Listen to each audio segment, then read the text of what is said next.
Hi there, my name is Ron Rogers, and this presentation is titled, Is that pilot blowing smoke or does he really know what he's talking about? Nah, we all know about pilots. They tend to tell tall tales, exaggerate their stories, talk about grandeur and stuff like that, and I'm the first one to admit that at least 50% of my stories are actually true.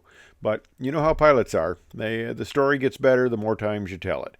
Now, I was at the Society of Experimental Test Pilots annual banquet out in the Los Angeles area that they have every year. This is the awards banquet. And I'm with my table talking to various people, and I hear this guy behind me. He's, I can't help but overhear it a little bit, and he's talking about, okay, the Wright Brothers first flew December 17th, 1903. Now, just a little bit over a decade after that, we're using airplanes in World War I. They become reasonably prominent. And exactly 32 years later, on December 17th, I wonder why they chose that date, 1935, the DC-3 flew for the first time, and this brought scheduled commercial airline service into operation. So we got 32 years from the Wright brothers' first flight to people are flying reasonably well. Okay, this guy's talking about that. That makes a lot of sense. I'm overhearing it. Okay, that's fine. Okay, so then he starts talking about, we had the very first flight of Ellen Shepard, May 5th, 1961.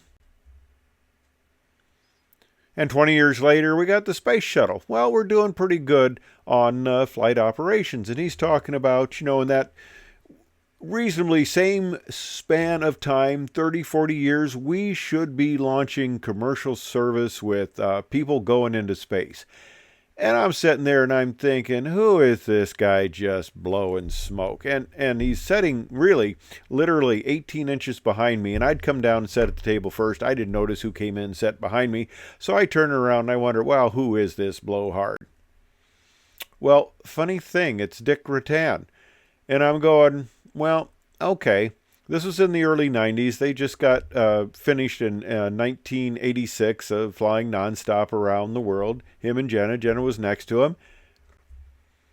In this rather ungainly looking aircraft there. So I'm thinking, well, okay.